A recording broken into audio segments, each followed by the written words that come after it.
You've heard of the McCallie School, you've heard of McCallie Avenue. There are scholarships named after the McCallie family, and this guy here is probably one of the neatest, somewhat hidden gems that our community has to offer, and it is Franklin McCallie. Franklin, it's such a pleasure having you here. Chip, I think it means I'm old. No, not a bit. Experienced is the better term.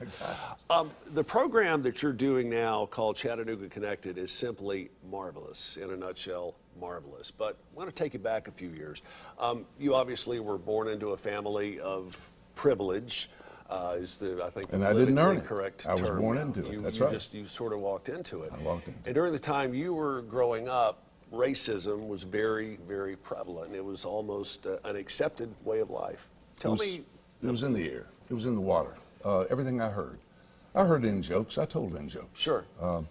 I saw black people. I had people working on the campus of McCallie School who were black friends. I had a black maid who raised me, washed me, right, fed me, clothed me. But all the negatives were coming out. And this was the 40s and the 50s.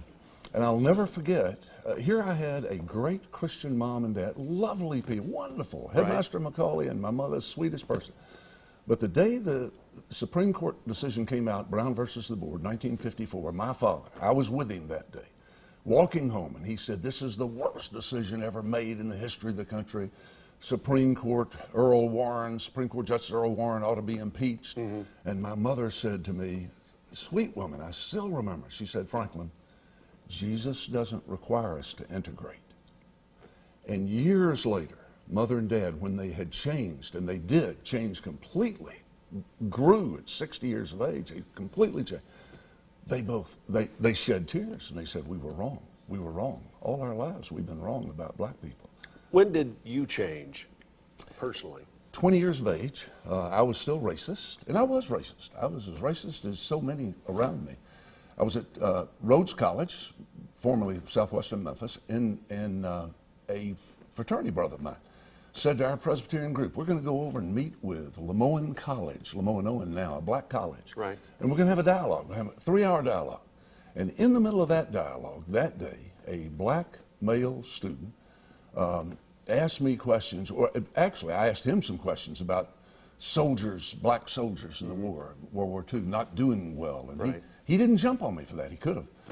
But he said, "Let me ask you something. Do you shop in downtown Memphis?" I said, "Sure." And he said, "Do you eat?" I said, "Yeah." So where do you eat? I said, "I eat anywhere I want to." And he said, "My uncles who've just come back from World War II, well, 16 years, had come back from World War II, who fought for freedom and justice and pursuit of happiness, democracy. We go down and we shop in downtown Memphis, and then they have to get on a bus and ride 2 miles out of town to eat." This is 1961. Which really is not all that long ago. It wasn't all that long ago, and it was just a little bit after World War. All of a sudden, Chip, I understood that my uncles who fought in World War II at Pearl Harbor, one of them, Philippines the other, if somebody told them that they were going to shop in this store in Memphis and had to go out of town to eat because they couldn't eat in the same store they shopped in, because they were unworthy, it hit me like I got tight. I couldn't breathe. I got embarrassed. I got ashamed. I listened for the rest of the 3 hours, almost didn't say a word. Went back to my dorm, cried for 3 hours. Next week, I went in, talked to the dean of men, and said, "I'm getting out of here. It's a Christian college. We don't even know those people across." I got out and joined the Navy. And we're going to fast forward a few years, actually several years, and you came back here eventually to your hometown. And sadly, it was 2 years ago, about the same time the Fallen Five were killed, that you had a big crew from CBS that came to your home because you wanted to not just talk about this, you wanted to get stuff done. And you invited a number of folks, and I don't think you even knew all of them yourself, over to your house for dessert and for coffee. What was your purpose in doing that? Teresa and I came back, having been away from Chattanooga for 41 years, and we walked in and went to some venues and found out that in some venues they're all white, and other venues are all black, except 2 whites. Sure.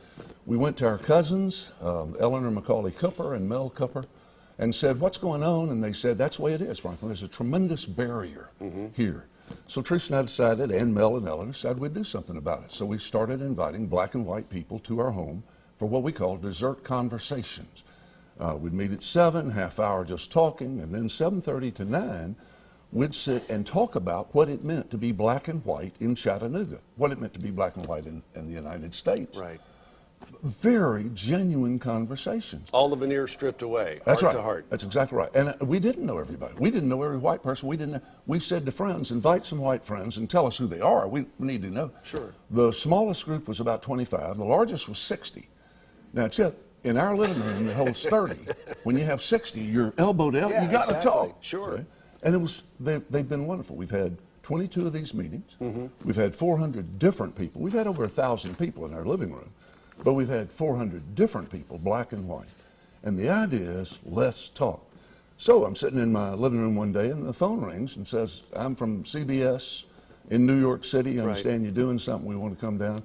They came down, took a video of us, our leadership team. We have a 32-member leadership team. Chattanooga Connected is what we call it. Right. We have a 32-member leadership team, which is 17 black, 15 white.